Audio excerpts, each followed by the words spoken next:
ಜಗತ್ತಿನಲ್ಲಿ ವಿವಿಧ ರೀತಿಯಾದಂತಹ ಧರ್ಮಗಳನ್ನು, ಅವರ ಪ್ರಾಕ್ಟೀಸಸ್ ಹಾಗೂ ಕಲ್ಚರನ್ನು ಕಾಣ್ಬೋದು. ಹಾಗೆ ಅವರಲ್ಲಿ ವಿವಿಧ ರೀತಿಯಾದಂತಹ ಶವ ಸಂಸ್ಕಾರ ಅಥವಾ ಅಂತ್ಯ ಸಂಸ್ಕಾರದ ಪದ್ಧತಿಗಳನ್ನು ಸಹ ನಾವು ವಿಭಿನ್ನವಾಗಿ ಕಾಣ್ತೀವಿ.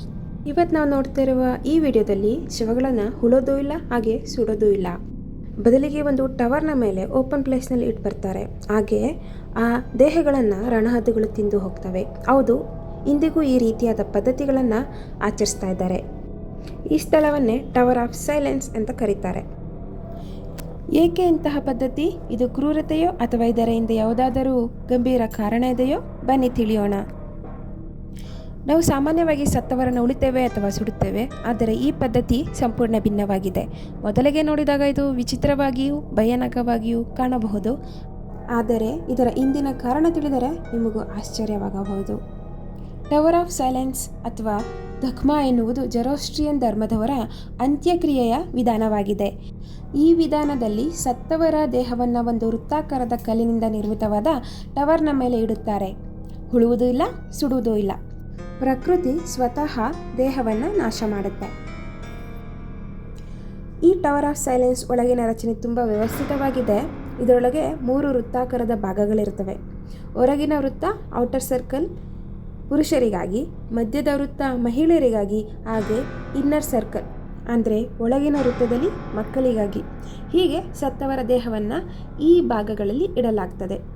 ಸ್ವಲ್ಪ ಸಮಯದ ನಂತರ ಸೂರ್ಯನ ಬೆಳಕು ಹಾಗೂ ಪಕ್ಷಿಗಳ ಸಹಾಯದಿಂದ ದೇಹ ಸಂಪೂರ್ಣವಾಗಿ ನಾಶವಾಗಿ ಮೂಳೆಗಳು ಮಾತ್ರ ಉಳಿಯುತ್ತವೆ.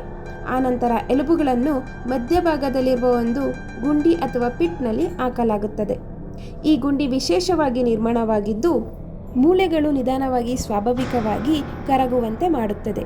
ಹೀಗೆ ಸಂಪೂರ್ಣ ಪ್ರಕ್ರಿಯೆ ಭೂಮಿ, ಅಗ್ನಿ, ನೀರಿಗೆ ಯಾವುದೇ ಮಾಲಿನ್ಯವಾಗುವುದಿಲ್ಲ. ಆದರೆ ಮುಖ್ಯ ಪ್ರಶ್ನೆ ಏನಂದರೆ, ಈ ಪದ್ಧತಿ ಹೇಗೆ ಆರಂಭವಾಯಿತು? ಅದನ್ನು ತಿಳಿಬೇಕಾದ್ರೆ ನಾವು ಸುಮಾರು 3000 ವರ್ಷಗಳಿಂದ ಹೋಗಬೇಕು.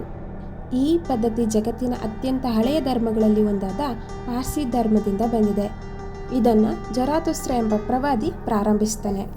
ಅವರ ಮುಖ್ಯ ಉಪದೇಶ ಪ್ರಕೃತಿ ಪವಿತ್ರವಾದದ್ದು, ಭೂಮಿ, ಅಗ್ನಿ, ನೀರು ಇವುಗಳನ್ನು ಅಪವಿತ್ರ ಮಾಡಬಾರ್ದು ಅಂತ. ಆದರೆ ಮನುಷ್ಯ ಸತ್ತ ನಂತರ ದೇಹವನ್ನು ಅಪವಿತ್ರವೆಂದು ಪರಿಗಣಿಸ್ತಿದ್ರು. ಹೀಗಾಗಿ ಒಂದು ದೊಡ್ಡ ಸಮಸ್ಯೆ ಎದುರಾಯಿತು. ಹೂಳಿದರೆ ಭೂಮಿ ಹಾಗೂ ಸುಟ್ಟರೆ ಅಗ್ನಿ ಅಪವಿತ್ರವಾಗುತ್ತದೆ ಎಂದು ತಿಳಿದು ಈ ಪದ್ಧತಿಯನ್ನು ಅನುಸರಿಸಿದ್ರು. ಇದು ಮುಂದೆ ಟವರ್ ಆಫ್ ಸೈಲೆನ್ಸ್ ಎಂಬ ವ್ಯವಸ್ಥೆಯಾಗಿ ಬೆಳವಣಿಗೆ ಆಯಿತು. ಪಾರ್ಸಿ ಧರ್ಮದವರನ್ನು ಭಾರತದಲ್ಲೂ ನಾವು ಕಾಣಬಹುದಾಗಿರೋದ್ರಿಂದ ಈ ಪದ್ಧತಿಯೇ ಇಲ್ಲಿಯೂ ಜಾರಿಯಲ್ಲಿದೆ. ಇಂದಿಗೂ ಮುಂಬೈನಲ್ಲಿ ಟವರ್ ಆಫ್ ಸೈಲೆನ್ಸ್ ಕಾಣಬಹುದು. ಆದರೆ ಇಂದಿನ ಕಾಲದಲ್ಲಿ ಕೆಲವು ಸಮಸ್ಯೆಗಳಿವೆ. ಆದ್ದರಿಂದ ಈ ಪದ್ಧತಿಯಲ್ಲಿ ಕೆಲವು ಬದಲಾವಣೆಗಳು ಸಹ ಇವೆ. ಈ ಪದ್ಧತಿಗೆ ಬೇಕಾಗಿರೋದು ಮುಖ್ಯವಾಗಿ ಸೂರ್ಯನ ಬೆಳಕು ಹಾಗೂ ರಣಹದ್ದುಗಳು. ಆದರೆ ರಣಹದ್ದುಗಳ ಸಂಖ್ಯೆ ಕಡಿಮೆ ಆಗ್ತಾ ಬರ್ತಾ ಇರೋದ್ರಿಂದ ಈ ಪದ್ಧತಿಯನ್ನು ಅನುಸರಿಸೋದು ತುಂಬ ಕಷ್ಟ ಆಗಿದೆ ಅಂತ ಹೇಳ್ಬೋದು. ಭಾರತದಲ್ಲಿಯೂ ಟವರ್ ಆಫ್ ಸೈಲೆನ್ಸ್ ಮುಂಬೈನಲ್ಲಿ ಕಾಣಬಹುದು. ಮಲ್ಬಾರ್ ಹಿಲ್ಸ್ನಲ್ಲಿ ಇದು ಇದೆ. ಇದು ಡೊಂಗವಾಡಿ ಎಂಬ ಕಾಡಿನೊಳಗಿದೆ. ಇದಕ್ಕೆ ಸಾಮಾನ್ಯ ಜನರಿಗೆ ಪ್ರವೇಶವಿಲ್ಲ. ಮೊದಲಿಗೆ ವಿಚಿತ್ರವಾಗಿ ಕಾಣುವ ಈ ಪದ್ಧತಿ ವಾಸ್ತವಿಕವಾಗಿ ಪ್ರಕೃತಿಗೆ ಗೌರವ ನೀಡುವ ಒಂದು ವಿಧಾನವಾಗಿದೆ. ಹಳೆಯ ಕಾಲದ ಜನರು ಪರಿಸರದ ಬಗ್ಗೆ ಎಷ್ಟು ಆಳವಾಗಿ ಯೋಚಿಸ್ತಿದ್ರು ಎಂಬುದನ್ನು ಇದು ತೋರಿಸುತ್ತದೆ. ಪ್ರತಿ ಸಂಸ್ಕೃತಿಗೂ ತನ್ನದೇ ಆದ ವಿಧಾನಗಳಿರ್ತವೆ. ಅವುಗಳ ಹಿಂದೆ ಯಾವಾಗಲೂ ಒಂದು ಅರ್ಥ ಇರುತ್ತೆ.